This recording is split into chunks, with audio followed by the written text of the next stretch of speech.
Segundo livro dos Reis, capítulo 4. Aleluia.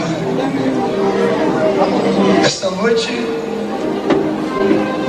Deus tem uma mensagem de guerra aqui. Olha o seu irmão, liga, está preparado aí? Não quer ir embora não? Se ficar será queimado, dizia ele. Quem não é batizado com o Espírito Santo ainda, levante a mão, deixa eu dar. Tem gente que não achou ainda, eu estou te esperando. Enquanto você abre aí, querido, está escrito assim: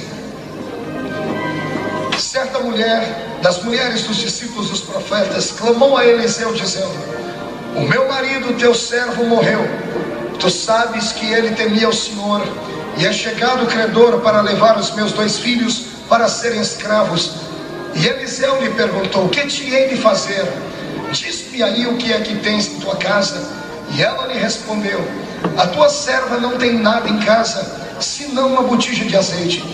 Disse ele: vai, pede emprestadas vasilhas a todos os teus vizinhos, vasilhas vazias, não poucas. Depois entra, fecha a porta sobre ti e sobre teus filhos, deita o azeite em todas aquelas vasilhas, põe a parte a que estiver cheia. Partiu, pois, dele, fechou a porta sobre si, sobre seus filhos. Estes lhe chegavam as vasilhas e ela as enchia. Cheia as vasilhas, disse ela a um dos filhos: chega-me aqui mais uma vasilha. Mas ele lhe respondeu: não há mais vasilha nenhuma. E o azeite parou.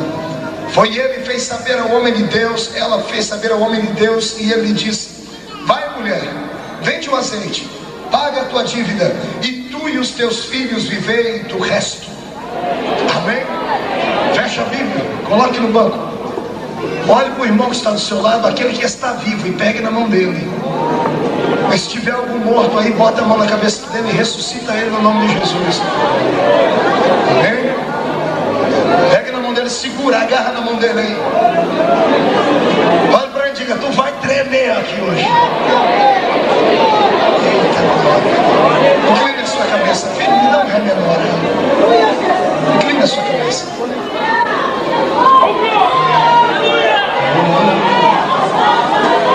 Meu Senhor, aqui estamos nós, queremos ouvir aqui a sua voz.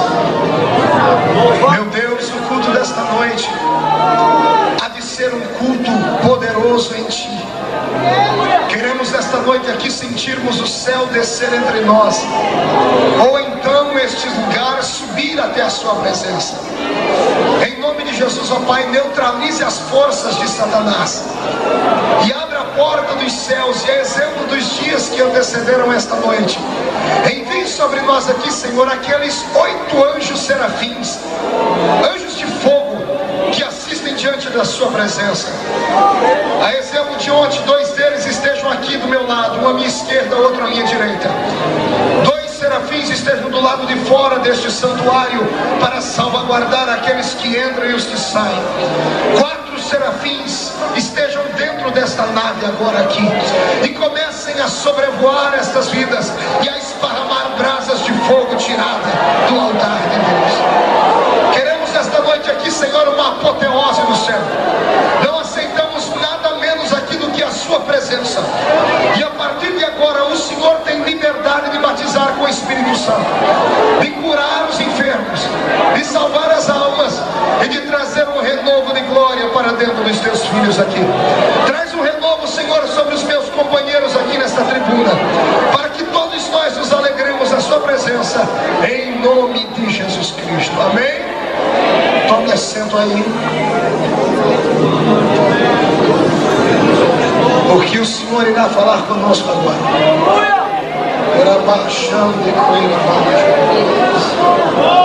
Muito obrigado, querido.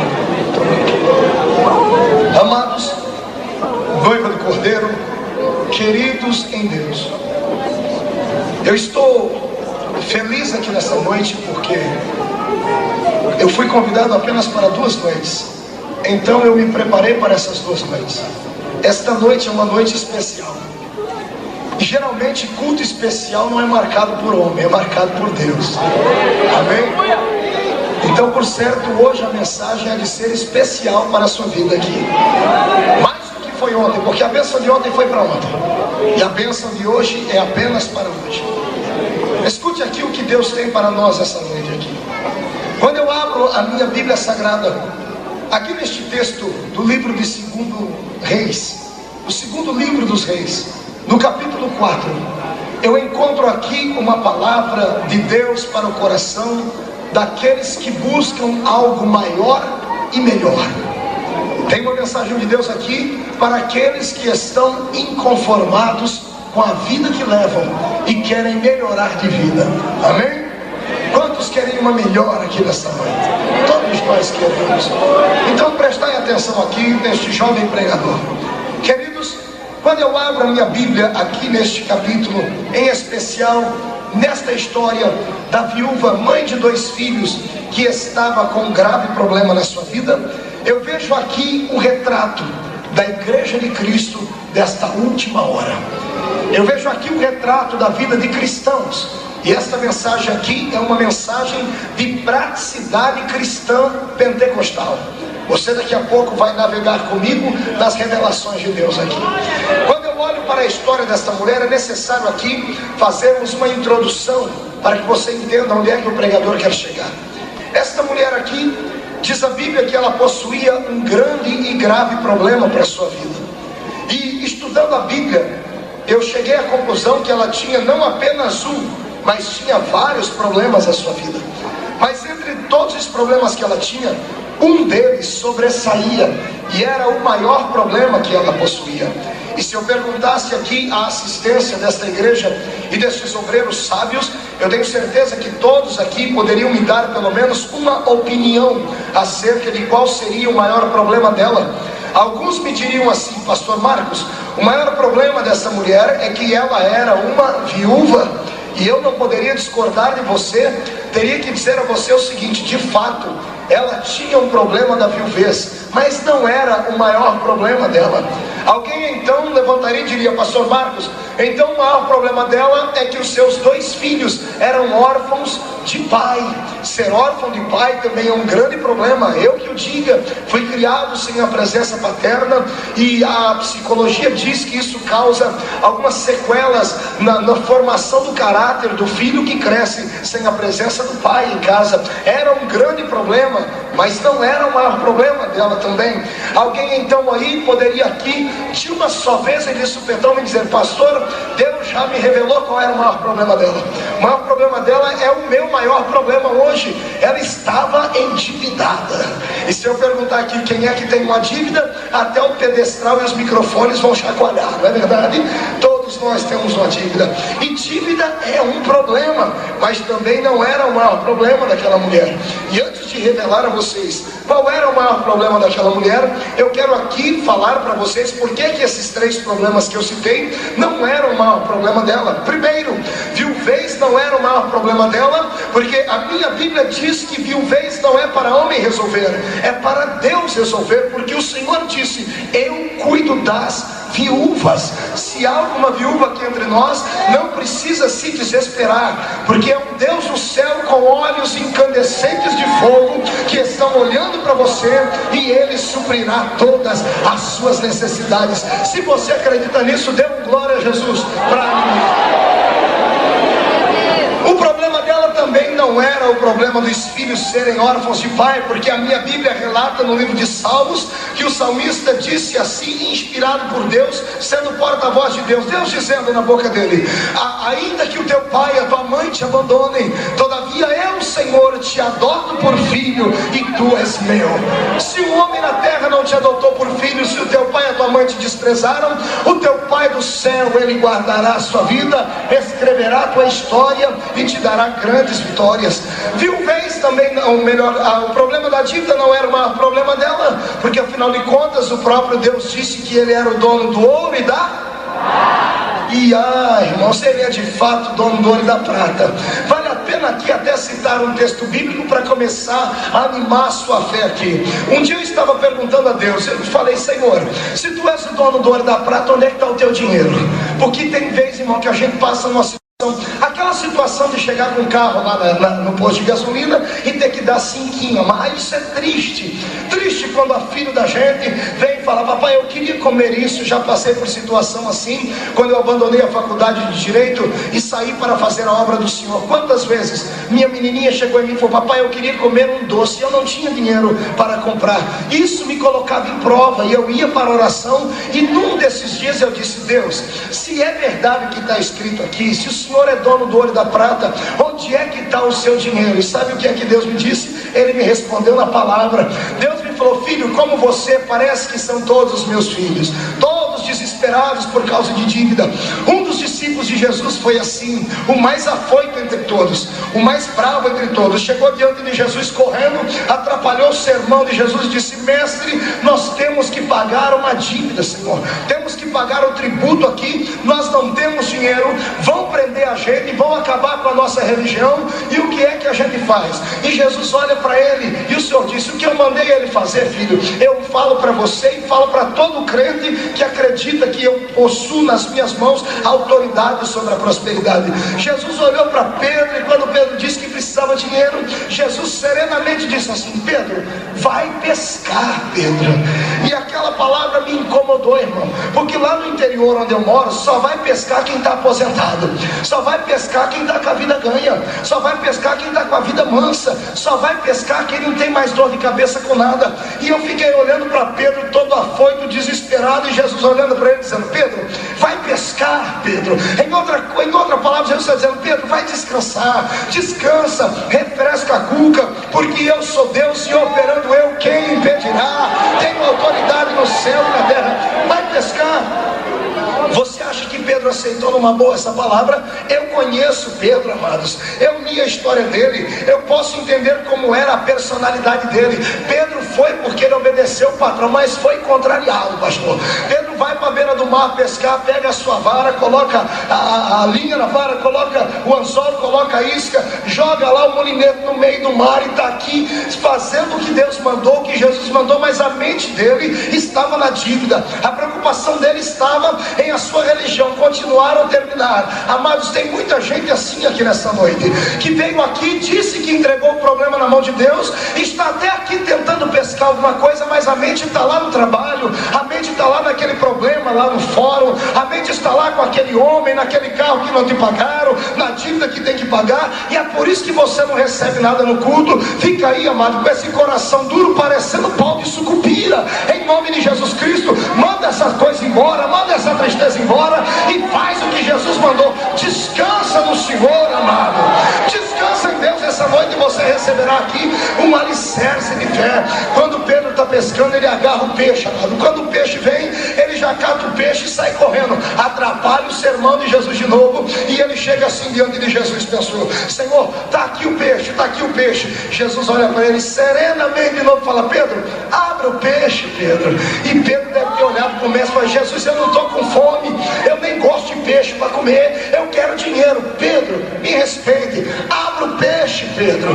Pedro vai para um canto bravo. Imagina, eu falei: meu Deus, além de pescar, ele quer que eu passe o peixe para a gente comer. Não é hora de comer, é hora de arrumar dinheiro. Mas o mestre mandou: é melhor obedecer do que sacrificar. Lá vai o Pedro, ó Pedro agora abrindo o peixe. Pedro, mas por dentro irado, meu Deus, temos que pagar a dívida, e Jesus me manda pegar. Além de tudo, esse peixe está cheirando ruim ainda. Ai, treva. Quando o Pedro abre a boca do peixe, amado, olha o que acontece.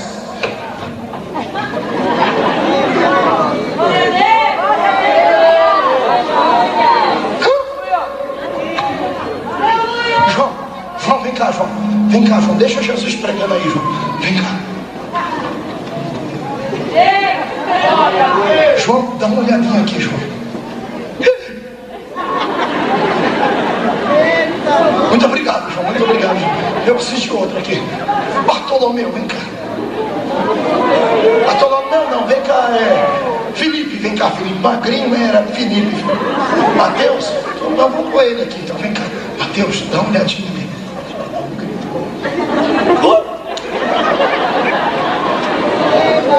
Aleluia. pastor da Universal para fazer isso agora. Vem cá, meu pastor. Quem é esse aqui? Que discípulo é esse aqui, irmãos? Dá um nome para ele aí. Marcos, vem cá, Marcos. Marcos, olha ali, Marcos, olha lá. Opa! Merece glória a Deus isso. Amados, o que é que tinha na boca do peixe? O que é que tinha na boca do peixe? O que é que tinha na boca do peixe? E boca de peixe é lugar de dinheiro. Lugar de dinheiro não é no banco. E eu falei com Deus, onde é que está o teu dinheiro? O Senhor falou, eu tenho tanto dinheiro, filho, que não cabe no Bradesco, no Banco do Brasil, nenhum banco desse, nem na Suíça e nem da Ilhas Caimã. Eu tenho dinheiro até dentro da boca de peixe para salvar os meus filhos que acreditam no meu poder. Olha para o seu irmão e diga, acredite no seu Deus aí.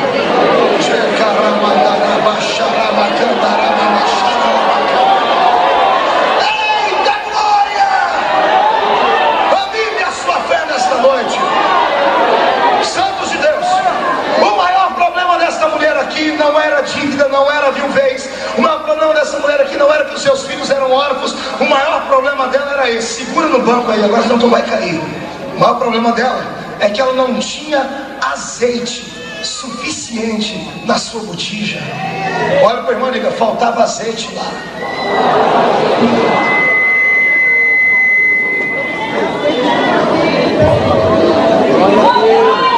Preparou o lombo porque agora nós vamos apanhar de Jesus aqui.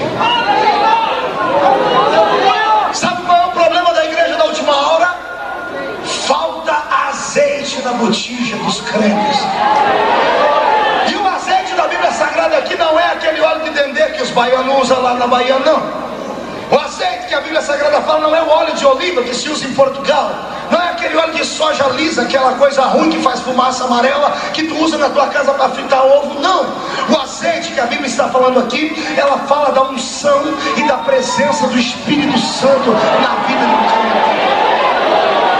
Faltava azeite na botija daquela mulher, faltava vida, faltava experiência com Deus. E o que está faltando na nossa vida, nessa hora final em que a igreja está passando por essas divergências teológicas, por essas intrigas entre o ministério, é exatamente isso.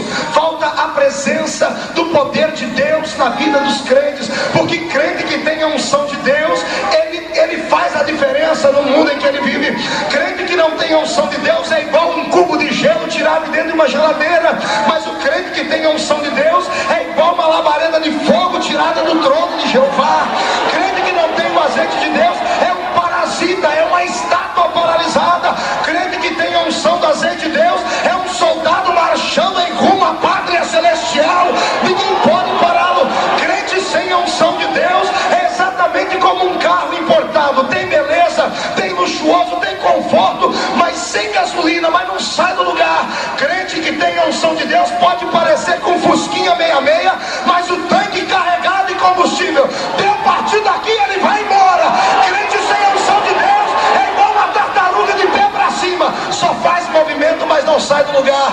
Crente que tem a unção de Deus é uma locomotiva de Deus na terra. Se entrar na frente, ele vai te atropelar, porque o caso dele é com o céu. Quem tem azeite aqui nesta noite? Olha aqui para mim. Por que é que tu acha que o pastor Samuel me chamou para pregar aqui? Porque eu sou bonitinho? Eu tenho espelho em casa, irmão. Por que você acha que ele me chamou para pregar aqui? Porque eu uso uns terninhos diferentes. A minha grife é uma grife japonesa, é que me dera. Você acha que ele me convida por quê? Só me convidaram aqui porque tem azeite na minha botija. Porque a hora que acabar o azeite não querem que eu pregue nem de graça, nem se eu pagar para pregar, me convidam mais. O que faz a diferença na vida de um crente é a presença do Espírito Santo. E se você é um crente pentecostal, hoje você vai ter que mostrar para Deus que é pentecostal de verdade aqui. Existem 3 tipos de pentecostais que vivem nesta época que estamos vivendo. Existem os pentecostais que vivem no Pentecoste da teoria. Existem os pentecostais que vivem do Pentecoste da experiência. Existem aqueles pentecostais que vivem do Pentecoste do saudosismo. Eu tenho os 3 tipos aqui nessa noite. Já pude observar, e só de olhar para ele a gente conhece os 3. Primeiro é o pentecostal que vive do Pentecoste da teoria. Ele conhece tudo sobre o Pentecoste. Pentecostes. Ele já leu a Bíblia, já leu vários livros sobre a Bíblia, já leu coisas sobre o Pentecostes. Tu chega e diz: olha, Jesus curou. Ele: é claro que Jesus curou, está escrito no livro tal, capítulo tal, que Jesus cura. Olha, Jesus ontem batizou. É claro que está escrito, porque está escrito que Jesus batizaria. Olha, Jesus fez isso tudo. Para ele ter uma resposta teológica. Mas tu olha para ele, irmão, parece um manequim de vitrine de terno. Tem aparência, mas está vazio e oco por dentro. Está morto, não tem vida dentro dele. Só tem conhecimento e não tem espiritualidade. Esse tipo de crente tem que sair da teoria e partir para a prática nesta noite aqui, debaixo da unção de Deus.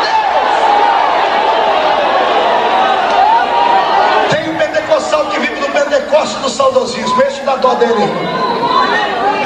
Termina o culto, ele reúne com o grupinho dele lá fora. Irmão, culto bom era aquele de 1864, quando a irmã Mariazinha e o irmão Quinzinho falavam os quintos dos infernos, amado.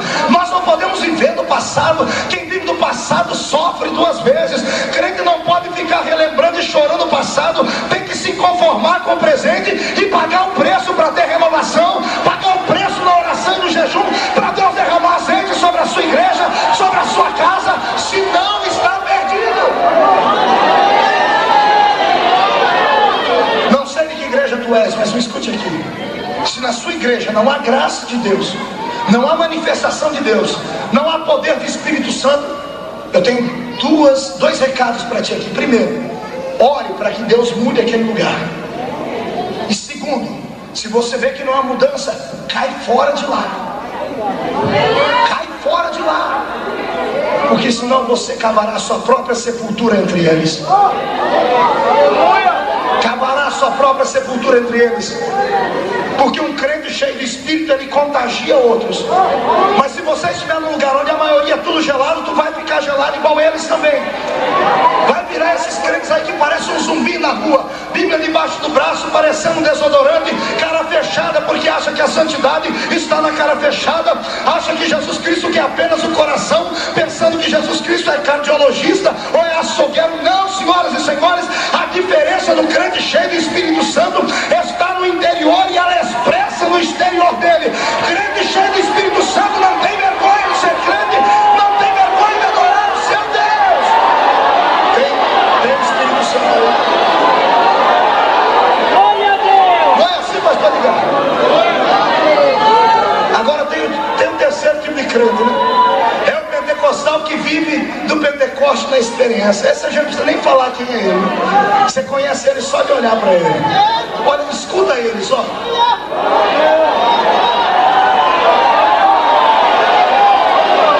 Tá dando para escutar algum aqui no púlpito?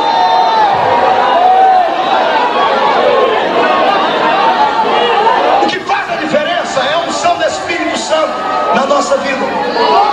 Você precisa nessa noite encher o teu vaso de azeite, porque Jesus Cristo vem buscar uma igreja poderosa nesta hora final, para enfrentarmos a sagacidade de Satanás nesta hora em que estamos vivendo. Só um crente cheio do Espírito Santo. Ou você acha que Satanás te respeita por causa desse bigodão que você tem aí no rosto?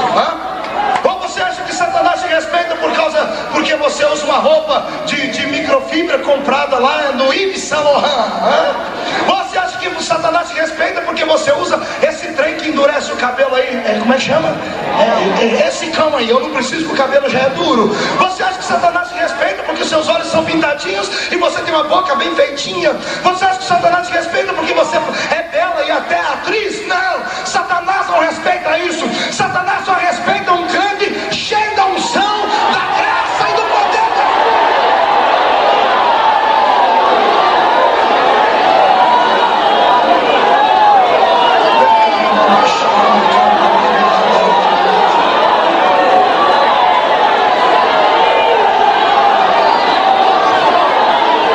Crente que não tem a presença do Espírito não conhece a linguagem da fé. Estava pregando em Minas Gerais, no Triângulo Mineiro, esses dias. Estava pregando em Minas Gerais, no Triângulo Mineiro, um dia desse. E lá em Minas Gerais, o povo lá é bem diferente do povo aqui do sul. O povo é mais simples. E parece que onde há simplicidade, Deus opera mais. E eu estava na fila do almoço pregando ali em Uberlândia, no grande templo lá do pastor Álvaro. para 7.000 pessoas sentadas, estava uma benção. Na hora do almoço, estou sentado lá na mesa almoçando, e um pastor do meu lado disse: Marco, está vendo aquela mulher passando lá? E eu olhei.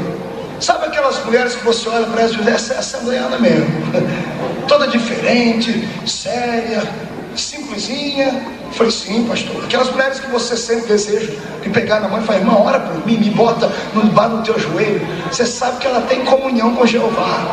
Eu falei: sim, pastor, o que tem? Essa mulher aí, meu irmão, contou uma experiência para nós, e olha o que foi que ela contou. Ela estava morando no sítio, viúva, mãe de 3 filhos. Os 2 mais velhos, entre 15 e 16 anos, trabalhavam na roça, e o menorzinho, entre 5 e 6 anos, ficava em casa. Na hora do almoço, num dos dias, ela fez a comida que tinha lá para dar para o menino comer. E quando o menininho olhou para a mesa assim, o que tinha para ele comer? Ele olhou, tinha arroz, feijão e farinha, e não tinha mais nada. Ele olhou assim, fechou a cara. Já viu o menino quando faz birra para não comer, né? Deu uma olhada para a cara da mãe e falou: eu não vou comer isso não. E a mãe, a primeira impressão da mãe é carinhosa, né? A mãe chega e fala: meu amorzinho querido, come, olha que faz até aviãozinho, né? Que delícia. E o moleque falou: eu não vou comer não. Aí a atitude da mãe já vai mudando, né? Come, abençoado. A minha mãe fazia isso comigo, eu aprendi a comer beterraba desse jeito, irmão. Minha mãe enfiou dentro da minha boca o trem daquilo, né? Oh, só o sangue de Jesus para ter misericórdia. E ele falou: não vou comer. Aí ela falou: se tu não comer, eu vou lhe bater, porque você tem que dar graças a Deus por tudo que tem na mesa. Ele falou: não vou comer, e a culpa é da senhora. Eu fui um menino ousado. Por que a culpa é minha? Foi a senhora que mandou eu na escola dominical na cidade domingo. Cheguei na escola dominical, a tia da escola dominical botou um cartaz na lousa, esses cartazes que a CPAD manda para criança. E lá, mamãe, tinha um cartaz lá do monte de passarinho voando na mesa de Israel. E a tia falou que quando o povo queria comer carne, era só orar que Deus mandava carne na mesa. A mãe ficou morrendo de vergonha. Falou: mãe, o que nós temos? O que o povo de Israel tem que nós não temos? A mãe abaixou a cabeça e disse: me dá um minutinho aí, que eu vou ali no meu escritório telefonar para Jeová. O escritório do crente é o quarto fechado, não é verdade? E o telefone do céu é 3332, já conhece, não é? Jeremias 33:3, clama a mim e responder-te-ei coisas grandes e firmes que ainda não conheces. E o 2, pregador, são 2 joelhinhos no chão falando com Deus. Ela telefonou para falar com Deus, não precisa de secretária. E o celular de Deus nunca está fora da área, irmão. Pode ligar que ele vai te escutar. O véu do templo foi rasgado. Ela orou e ela falou: Jesus, meu menino quer comer carne aqui. Ele me desafiou porque falou que a tia dele da escola dominical, não sei que aquela mulher tinha que falar isso, e agora ele quer comer carne. Por que é que não tem carne aqui? Deus falou com ela, disse: não tem carne aí porque te falta a unção do azeite do meu espírito para aumentar a tua fé. Ela levantou num pinote para trás, começou a falar em línguas, olhou para o céu e disse: é fé que o senhor quer, é fé que o senhor vai ver. Foi para a cozinha falando em língua estranha, marchando, abriu o fogão dela, pegou a frigideira, botou em cima do fogão, olhou para cima e disse: é fé que o senhor quer, é fé que o senhor vai ver. Pegou a gordura, botou ali dentro da frigideira, riscou o fósforo e acendeu. Ela olhou para o céu e falou: Jesus, aqui está a gordura, está aqui a frigideira e o fogo. Cadê a carne para o meu filho comer agora? O menininho do lado de cada mesa falou: ah, mamãe, tinha carne, né? A senhora estava escondendo de mim. A mãe disse: não tinha, mas já vai ter agora, porque eu já mandei azeite para o céu em oração, e Deus vai mandar o carne aqui. O que eu vou contar aqui, irmão, é só para crente que é cheio do Espírito Santo entender e aceitar. Porque quem não aceita vai sair murmurando depois.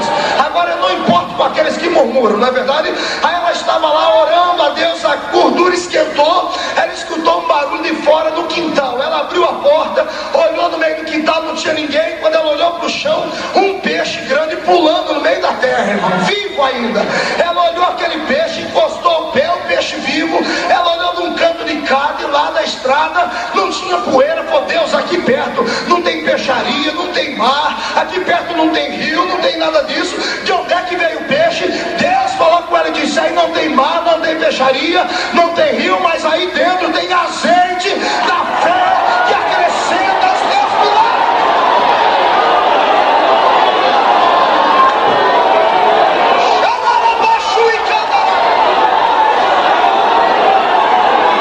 Queres um milagre nessa noite?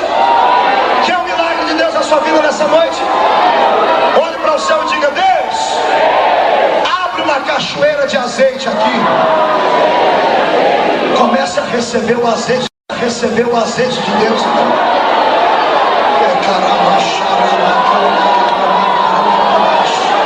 Isso, fecha esse guarda-chuva da incredulidade aí. Deixa chover uma chuva de azeite sobre nós aqui. Deixa Deus se encher.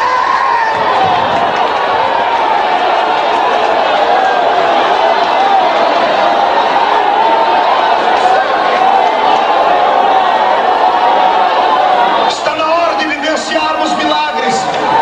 A igreja da última hora há de ser uma igreja milagrosa, uma igreja que faz a diferença. Se você não fizer a diferença, ficará para trás. Crente sem a unção do Espírito só dá trabalho na igreja. Crente com a unção do Espírito, ele trabalha na igreja e para Jeová. Tem que ter o azeite de Deus, amado. Tem que ter. Isso é ponto pacífico. Jesus está voltando para buscar uma igreja cheia de poder, cheia de graça, cheia de fé. Mas escute aqui. Essa mulher tinha um problema. Qual era o problema dela? Faltava. O povo aprende rápido. Quando a pessoa tem um problema, principalmente se é crente, ela era crente, o marido dela era funcionário de Deus, que havia morrido. Quando o crente é crente em Jesus, ele sabe onde ele deve procurar a sua bênção e o seu milagre. E o milagre deve ser buscado onde está o homem de Deus. Se você veio aqui nessa noite movido pelo Espírito para buscar a Deus e uma palavra, você vai sair daqui com esse poder para a sua vida. Se você veio aqui porque não tinha um lugar melhor para ir, se você veio aqui porque encontrou a porta aberta, ou se você veio aqui para um desfile de modas, ficará aqui vazio, oco. Agora, se você veio movido pelo Espírito, vai se preparando, porque você veio no lugar certo aqui. Há uma mensagem de Deus para ti, há um milagre te esperando. Ela olha para o homem, ela vai até onde estava o homem de Deus. Quando ela chegou onde estava o homem de Deus, o primeiro passo foi certo, ir onde está o homem de Deus. O segundo passo foi errado, porque ela chegou lá e quis ensinar o homem de Deus a trabalhar. Problema dos crentes desta hora final. Chega na igreja e quer ensinar Jesus a fazer um milagre. Sabe por que Jesus não te batizou com o Espírito Santo ontem? Porque você chegou e disse: Jesus, eu quero receber, mas não quero ficar igual aquele lá não, ó, que pulou ali igual um milho de pipoca na panela. Não, quero ser batizado aqui do meu jeitinho. Nunca vai receber. Nunca, porque está ensinando Deus a trabalhar. Você não precisa ensinar Deus a trabalhar. Você tem que aceitar aquilo que Ele tem para a sua vida aqui. Porque o que Ele fizer está feito e o diabo não pode tocar. Amém, irmão? Tinha um irmão na minha igreja, um menino da minha época, nós chamava ele de Márcio Lobão. Imagine por que eu chamava ele de Lobão, eu e todo mundo. Ele namorava umas 300 meninas da igreja. E o Márcio, na hora de orar, era um leão, irmão. Ele começava a orar, a gente estava no banco assim ajoelhado, irmão, ele dava cada murro no banco. Ele começava dando murro aqui, a gente estava aqui, até o final da oração a gente já estava lá na ponta do banco. Dava aqueles gritos, cuspia no banco, era uma coisa. Se tu não falares comigo hoje, eu me desviarei dessa igreja. Eu escutava aquilo, mas é o menino mesmo, irmão. E o duro que tem crente aqui hoje que falou a mesma coisa. Hoje é o meu último dia. Como se Deus fosse o teu empregado, atribulado. Deus não é teu empregado, não, amado. Respeite a Deus. Você pode falar comigo de qualquer jeito, com Deus não. Com Deus você tem que reverenciá-lo como Pai que Ele é. Com Deus você tem que respeitá-lo como Deus que Ele é. Porque tudo que Ele faz para ti é bom. Aleluia. Não ensine Deus a trabalhar. Seja humilde, abra o seu coração. Mas eu queria que Deus usasse uma outra. Eu vim aqui para escutar o pastor Malafaia do Rio de Janeiro. Você pregando, eu não quero te escutar. Problema seu, atribulado de novo. Não vai receber de Deus nada aqui. Porque Deus, Ele não conta com nome de homens. Deus conta com vasos para usar. Deus está usando vasos nessa noite aqui. Atende a voz do Senhor.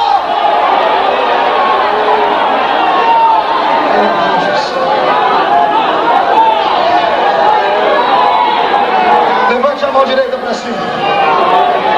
Bata no ombro do irmão do seu lado. Diga para ele: ei você. Ei você. Se derrotado. Mas se tiver azeite aí, tu vai esfregar o focinho de Satanás no chão.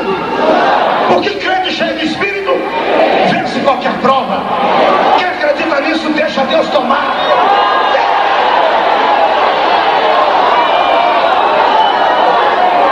Não ensine Deus a trabalhar. Ela chegou no homem de Deus e disse assim: homem de Deus, olha, ela chantageou ele. Homem de Deus, meu marido era teu empregado, viu? E ele, catimba, morreu. O que você acha que aquela mulher queria dizer com isso? Quando morre o marido de uma mulher que trabalhava na metalúrgica, a mulher vai lá na firma e reivindica o quê? O quê?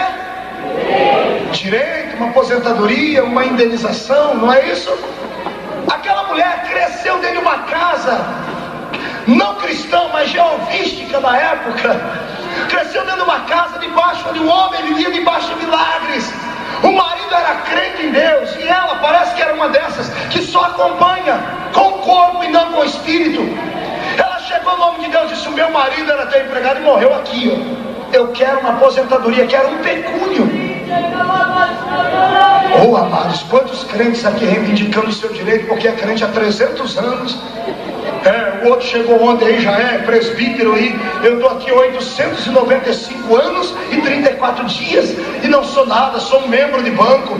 Vai sempre ser um membro de banco. Não presta para mais do que isso, porque é vazio, sem graça, sem unção de Deus, sem experiência com Deus. E Deus não conta com homem frouxo, homem mocho desse jeito. Cristão tem que ter coragem para ouvir e para falar, tem que respeitar e tem que buscar a Deus, tem que ter autoridade para buscar a Deus.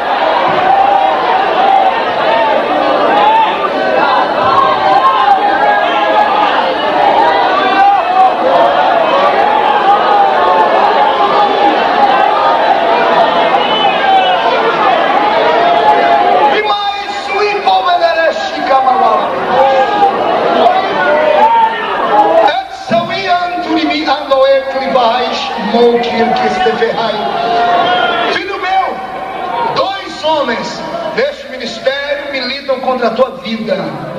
Pelas madrugadas arquitetam planos, porque sabem o que é que eu tenho contigo daqui para o futuro. Sabe o que é que eu te digo? Enche hoje o teu vaso de azeite uma vez mais, porque eu entregarei esses inimigos debaixo dos seus pés, porque eu te levantei na terra para levares avivamento aos corações. Nunca deixe que a palavra do fogo do meu espírito se aparte de ti. E olha o que é que eu faço: começarei a te usar com manifestações e milagres como nunca antes vistes, mas que tu tens pedido. Para isso eu abro sobre ti hoje a porta da minha glória. Entra por ela e te prepara, porque te levarei a lugares onde nunca pensastes em ir. Assim tem azeite para vocês que estão em pé aí. Tem azeite aí do lado de fora. Se tem azeite aqui, por que está nesse silêncio? Crente que tem azeite, glorifica a Deus.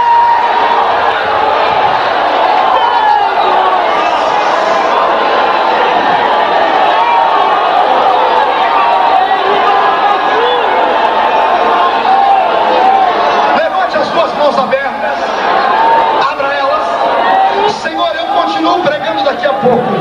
Eu quero, Senhor, que o Senhor nos dê aqui um testemunho do céu de que o que o teu filho e a tua filha estão dizendo é verdade.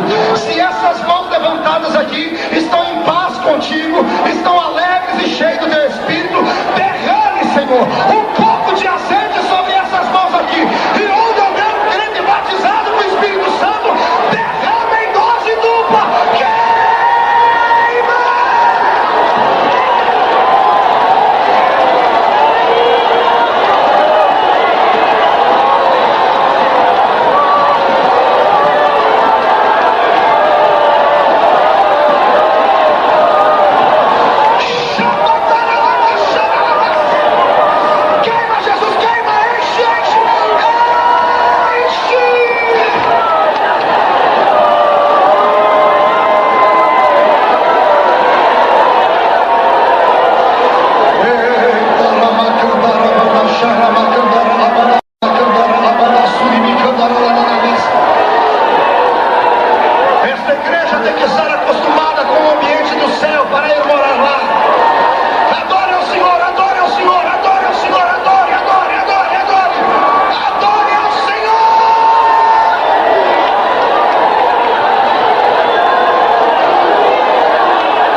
levanta.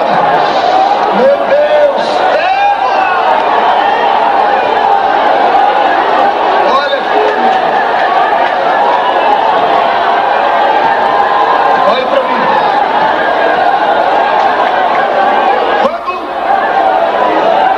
Isso aqui é a Assembleia de Deus, irmãos. Cheio do fogo, cheio do poder de Deus. Cremos nisso. Amados, lá estava aquela mulher, diante do homem de Deus, cobrando dele dinheiro para pagar as suas dívidas. Só que o homem de Deus, quando é homem de Deus, e não é um saquinho de pipoca, quando é um homem de Deus de verdade, ele não é enganado por palavras ocas. Ele tem discernimento de espírito. E quando ele olhou para aquela mulher, ele viu na hora que o problema dela não era na esfera da terra, era na esfera espiritual. Muitos problemas que aconteceram na sua vida simplesmente aconteceram por causa de um problema espiritual na sua vida. A minha Bíblia Sagrada diz que aquele que é de Deus, o maligno não pode lhe tocar. Se o maligno não pode tocar, porque você vive uma vida podre e pobre espiritualmente? Que você não tem poder para nada, não tem autoridade para nada. Vive aí, o famoso crente 6 horas. Conhecem?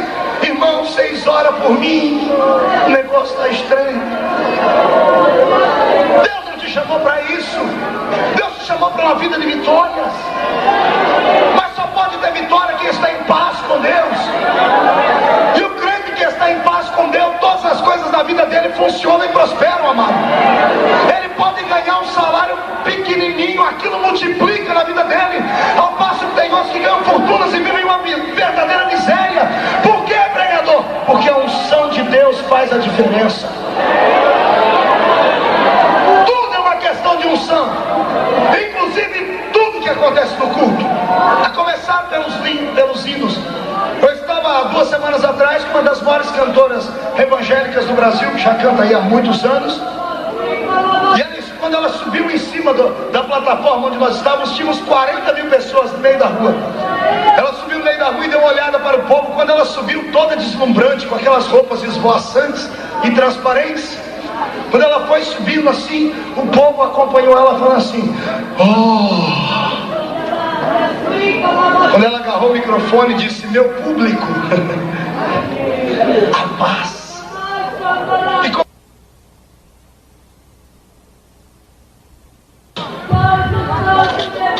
E eu lá em cima daquela plataforma, um bilhetinho chegou lá. Quem estava dirigindo era um deputado amigo meu, e o bilhetinho lá: a dupla fulano de tal quer cantar um hino. E o deputado olhou para ele e falou: pastor, olha aqui, estão vendo que tem a cantora convidada especial, e olha aqui, os meninos estão querendo cantar um hino. Eu falei: deputado, deixa eles cantar, o que tem? O intervalo, isso, bote os meninos para cantar. Daí a pouco veio outro bilhetinho, aí ele ficou irado, irmão, pegou meu falou: irmãos, pode parar de mandar pedido aqui para o público, que nós já temos a cantora convidada, mas tem aqui uma dupla. Cadê essa dupla? Vem cantar. Isso é lá no Nordeste do país. Vem 2 meninos, irmão, de botina, mal vestido, banguelinhos, baixinhos e magricelos, palitozinho de um risco só atrás. Agarraram o microfone: nós salda os irmãos capaz, Senhor. Nós quer cantar um hino para Jesus aqui. Soltaram o playback. Sabe o que eles me cantaram, pastor? Foi na cruz onde um dia eu vi meus pecados castigados em Jesus. Foi ali pela fé. O deputado me cutucou, falou: tá vendo? Não pode deixar cantar. Foi: deputado, espera, dá uma olhadinha no povo, olha o que está acontecendo. Na segunda estrofe, o povo na frente começou a chorar. Antes de terminar aquela estrofe daqueles hinos, o povo estava adorando a Deus, irmão. Parece que caiu um terremoto do céu naquele lugar. Era tanta glória, tanta glória. O deputado chamou a cantora para cantar de novo. Irmãos, quero dizer aos irmãos que cada um tem um estilo de cantar. Meu estilo é assim, assim, é um estilo sacro, meio puxado para um bolero. E os meninos cantaram aqui no estilo sacro, mas eles têm um swing na voz deles. E cada um canta de um jeito. Eu olhei para aquilo e falei, não vai prestar. Quando eu pegar esse microfone, ela vai apanhar. Não vai prestar. Ela agarrei o microfone e disse, amados, eu sou crente em Jesus, nasci numa igreja de poder, no meio do mato, é verdade, mas cheia da unção de Deus. Quero dizer a vocês que o que faz a diferença no hino não é o estilo dele, não é se é swing, se é samba, se é rock, se é sertanejo, se é sacro. O que transforma o hino é a unção que está no vaso, é a consagração do vaso, é a unção que está na pessoa. Tá achando que eu estou mentindo, né? Eu estou vendo aqui gente que não tem aparência, mas estão chorando desde a hora que começou o culto. Estou vendo pessoas que parecem príncipes aqui com o olho mais seco do que o olho de coruja. E o que é isso? Se não falta de azeite na vida deles, Deus essa noite vai te lamear de azeite. Deixa a glória descer.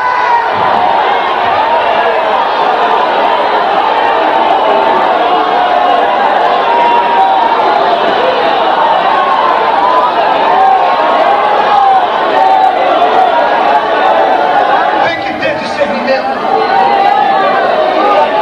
O homem de Deus olha bem para ela, pastor Samuel, e ele faz uma coisa que só mãe faz. Ele faz uma pergunta para ela, para melhorar a vida dele. E a pergunta dele é essa: mulher, o que é que você tem, hein? Eu quero um coral maior. O que é que você tem, hein? Declara-me o que é que tens, hein? A mulher já veio, irmão, premeditada a conversa. Quando ele disse o que é que tem em casa, ela já virou para ele e falou, eu não tenho alguma coisa errada. Olha para mim, um crente cheio do Espírito Santo, salvo, nome escrito no céu, pode ficar num culto desse vazio e sem nada? Sim ou não? E por que tu está vazio aí? Por que você está incomodado com este barulho todo? Por que? Me diga aí, por quê?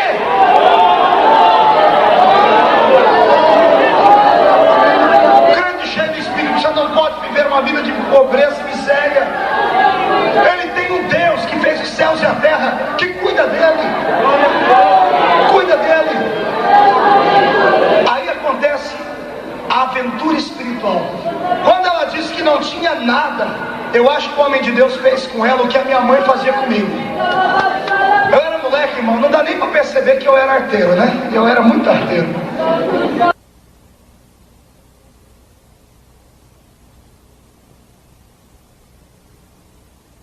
Variar, dava um dia, quando o estava roxo, batia nesse. Era assim. Chegava em casa, minha mãe lá, eu tinha acabado de chegar do trabalho, ela olhava para mim e dizia assim, o que é que aconteceu com você? E eu falei, nada, mãe, escorreguei. Ela não falava mais nada, ela só ficava olhando. Aquele olhar inquiridor, sabe? E eu tentava, mãe, eu escorreguei, eu estava vindo de uma casca, começava a inventar detalhes. E ela só assim, ó. Mas mãe, foi assim. E ela só me olhando. Daí a pouco eu abri a boca a chorar, não aguentava. Eu entregava tudo e eu falava, mãe, eu apanhei mesmo. Aí apanhava de novo em casa. Você ri porque não era você não conhece o tamanho do braço da minha mãe. Minha mãe deu uma tora aqui no lugar do braço, que é só o sangue do general. Por que você acha que eu tenho a cabeça chata? Olha aqui. O homem de Deus tem o mesmo poder que tem uma mãe. Porque o homem de Deus ele trata com carinho. E a mãe de Deus, e a mulher, a mãe de um filho também trata o filho com carinho. Quando a mulher olhou para ele e disse, eu não tenho nada em casa, ele só deu uma olhada para ela. Pode ver que há uma vírgula ali, eu não tenho nada, vírgula. Nessa vírgula ele olhou para dentro dela. Fez igualzinho Nicodemos. Nicodemos chegou em Jesus, tentou enganar Jesus com a retórica teológica. Mestre vindo de Deus, porque ninguém faz esses milagres que tu fazes se Deus não estiver com ele. Jesus só olhou para dentro dele assim.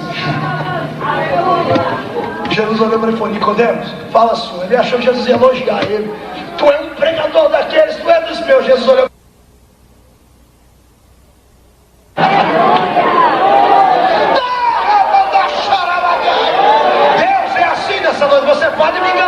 beleza toda aí. Pode enganar o seu pai, o seu marido, até o seu pastor, mas Jesus você não engana. Ele está olhando para dentro de você, Ele te conhece desde que não estavas no ventre, pessoal. Os olhos de Deus estão sobre você hoje. Crente pentecostal vazio só tem um problema para a vida dele. O que é que impede ele de ficar cheio? Ele só não está cheio quando entristece o Espírito. E o Espírito Santo só se entristece quando há pecados escondidos e encobertos nessa vida. Crente muito silencioso na igreja, a gente tem que ficar esperto com ele e orar por ele. Eu sei que você pensa quando acontece barulho, tem medo, não tem? Eu contei aqui ontem da irmã Maria de Paula, lá na minha cidade. Eu era assim também, eu falei. Morria de medo de cair fogo porque Deus usava os profetas, irmão. É cair fogo, os profetas levantam. E tem gente que morre de medo disso. Fica aí até orando contra. Deus não derrama fogo não, o Senhor não derrama não. Não adianta você orar hoje, irmão. Existem aqui muitos que não se curvaram diante da frieza. Há os remanescentes pentecostais aqui que estão gritando: fala, Jeová!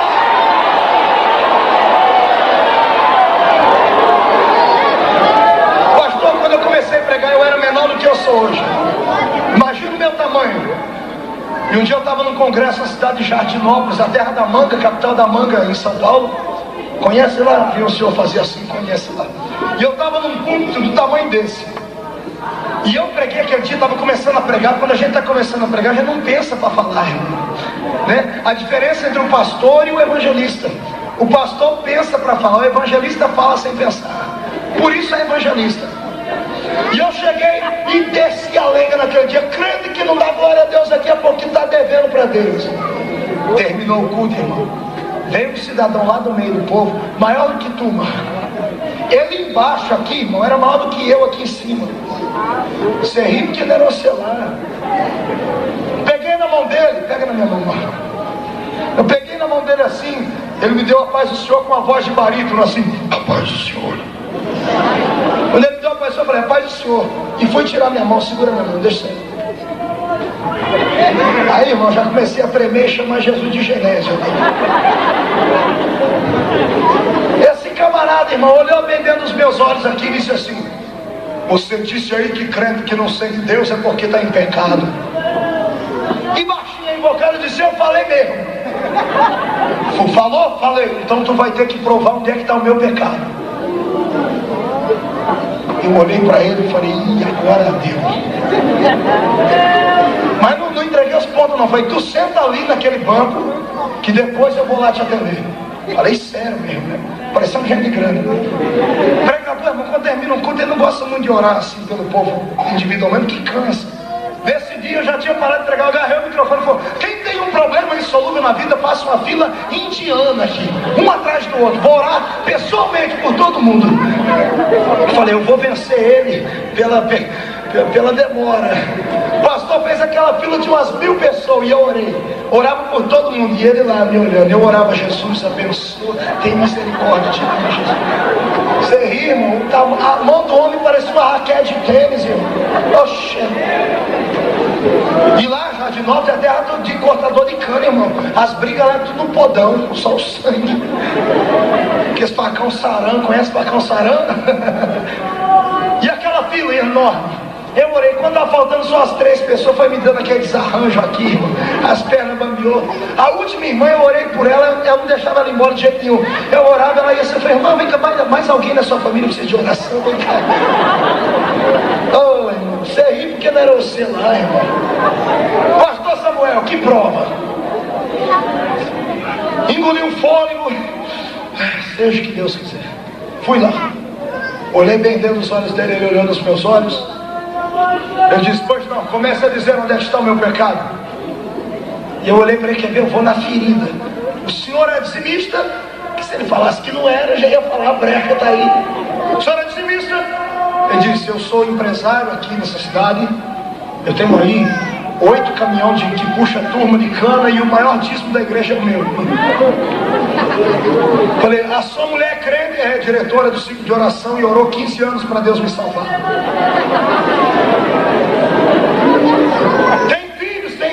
filhas são crentes, uma é líder da mocidade e a outra é regente. Ri, você ri. Vou orar para Deus deixar você passar uma prova dessa. Aí eu falei, e agora? Já agora deu, pastor. Eu fui com as armas da carne, não achei defeito no homem. Aí o que eu fiz? Falei, humilhado, né? Triste. Fui estendendo a minha mão assim, pegar na mão dele para falar, senhor me perdoa, né? Me desculpe, eu exagerei, eu me desequilibrei, arrumar um argumento, né? E ele olhou para mim, irmão, ele deu uma risada sarcástica. Sabe quando o indivíduo te olha de cima e embaixo, então, a risada diz, ganhei, provei que você não é de nada, seu... Quando eu peguei na mão dele assim, fui abrir a boca para pedir perdão, Deus disse no meu ouvido, cala-te. O Senhor disse, olhe nos olhos dele. Quando eu olhei nos olhos dele, irmão, sumiu os olhos dele. Eu vi uma tela de cinema, duas televisões, acredite se quiser. Eu vi a vida daquele homem quando eu estou vendo você aqui. Coisas acontecidas na vida dele.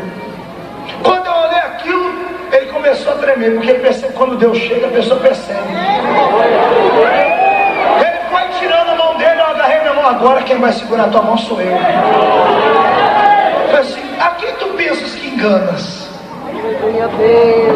A Deus? Quem é a dona fulana de tal? Ele ameaçou levantar, eu disse, senta. A dona fulana de tal, o motel que vocês se encontram, o nome do motel é esse, não é? O quarto que vocês sempre vão é o quarto número tal. O homem desabou, irmão. Ninguém sabia disso. Eu falei, você não escondeu dos homens, os olhos de Deus estavam, sempre estarão olhando para os seus filhos. Acredita nisso? Será que vai ser preciso Deus fazer isso com você aqui hoje? Para que você sinta alguma coisa amada em nome de Jesus Cristo? Abre o coração para que desça o azeite do perdão sobre você aí, para você ficar livre para voar. Tive que ver aquele homenzarrão cair de joelho chorando, pedindo perdão, arrancando os cabelos. Eu disse, agora está do jeito que Deus quer. Coloquei minha mão sobre ele e falei, Jesus, perdoa os pecados dele, porque o pecado é perdoado instantaneamente por Deus. Agora existe a expiação pela culpa que deve ser confessada a um ministro.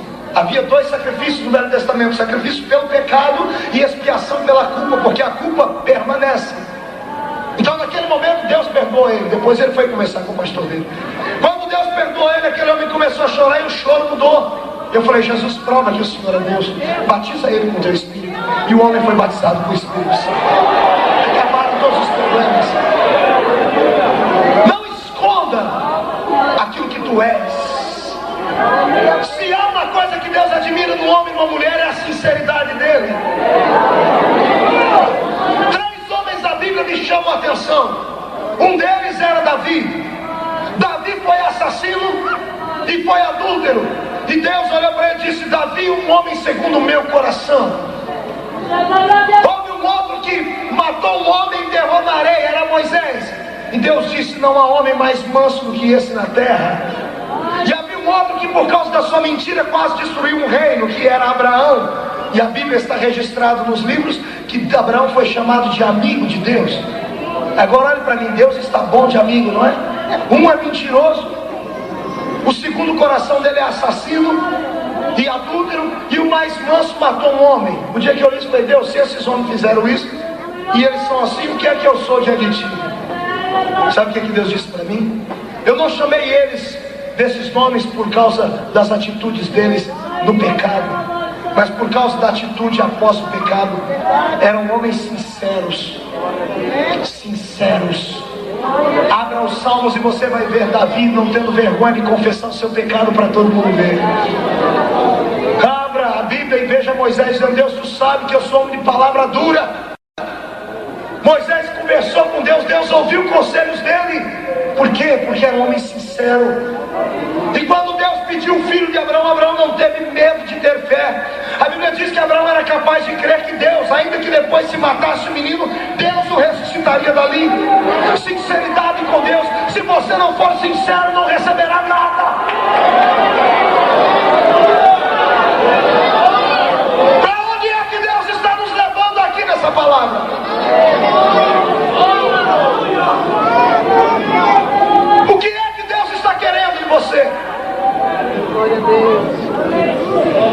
Incline a sua cabeça aí agora.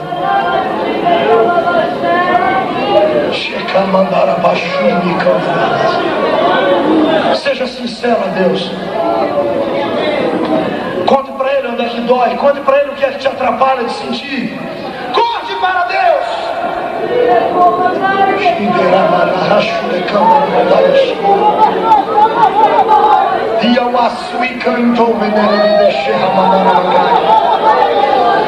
O Espírito Santo uma vez mais está passando vistoria no meio do povo.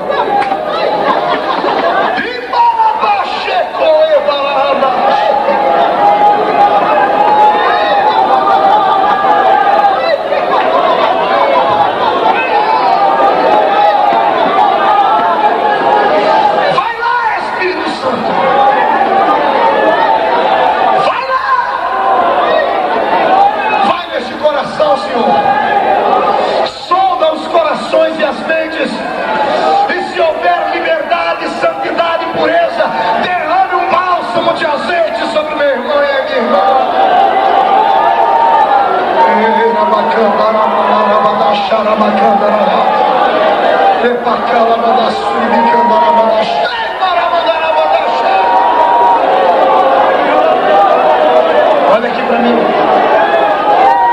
Vamos terminar, senão eu vou pregar até meia-noite. Olha aqui. Quando o homem de Deus olhou dentro dos olhos dela, pastor, ele viu toda a vida dela. E quando ele viu a vida dela, quando Deus olha para dentro de nós, quando alguém que está diante de Deus olha para dentro de nós, a gente começa a se lembrar das coisas erradas. Ela havia dito: eu não tenho nada em casa. E quando ele olhou para dentro dela, eu tenho certeza que ela fez assim, ó. Meu Pai, muito obrigada.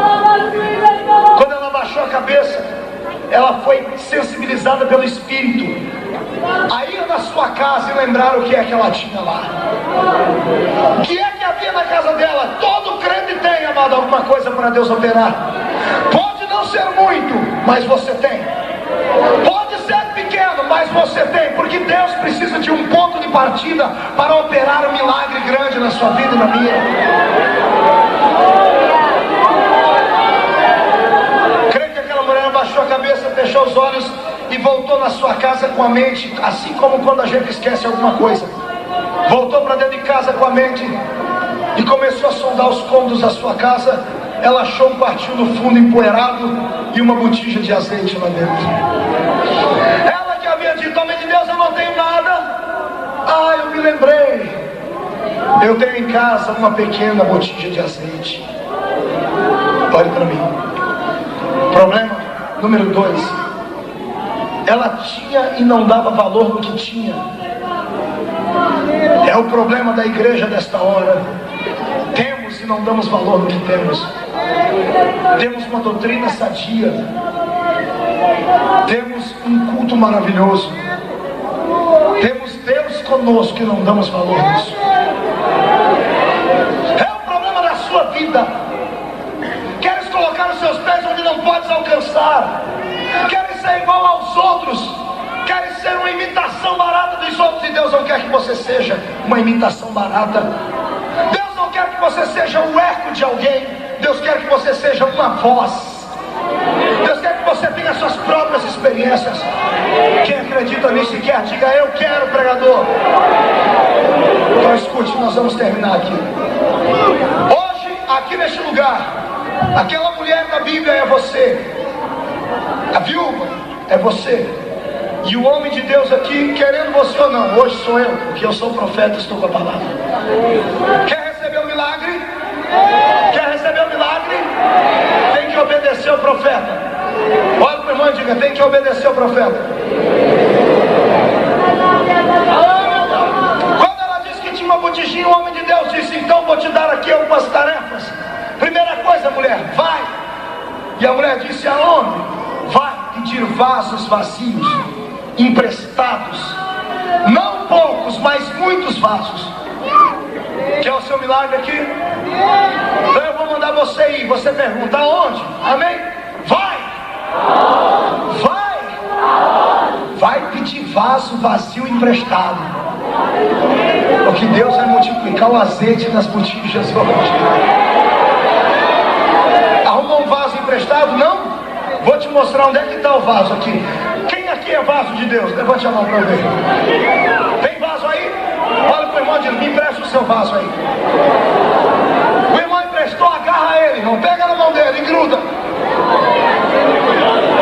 Pega aí na mão do irmão. Pega aí na mão do irmão. Pega aí na mão do irmão. Tem vaso aí? Agarra o vaso. Segura o vaso.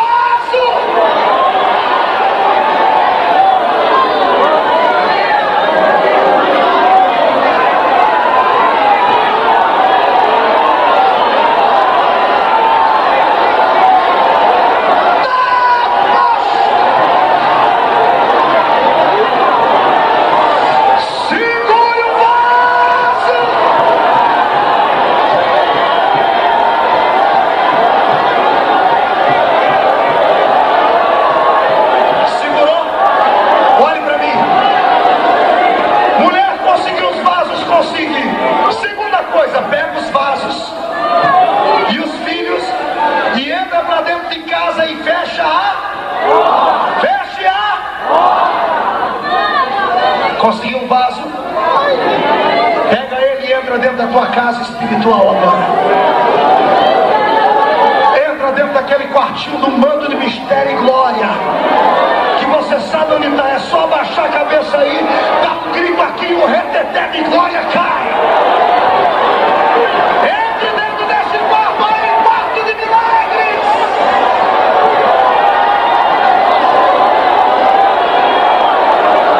Feche a porta. Que porta, pregador? Fecha a porta da incredulidade agora.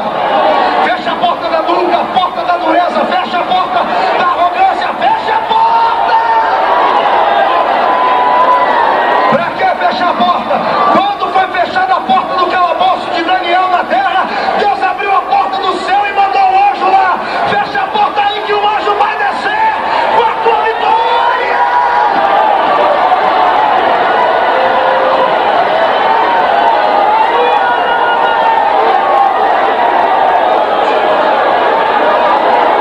Porta, agarra o vaso e fica de pé com ele. Cadê o tecladista aqui, rapidinho? Cadê o tecladista aqui? Sabe o que eu queria? Dá para colocar um retorno desse aqui em cima? Que o povo vai vir para frente e eu fico sem retorno aqui. Isso. Tira esses fios aqui, esses microfones. Segura o vaso.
Você e Deus agora.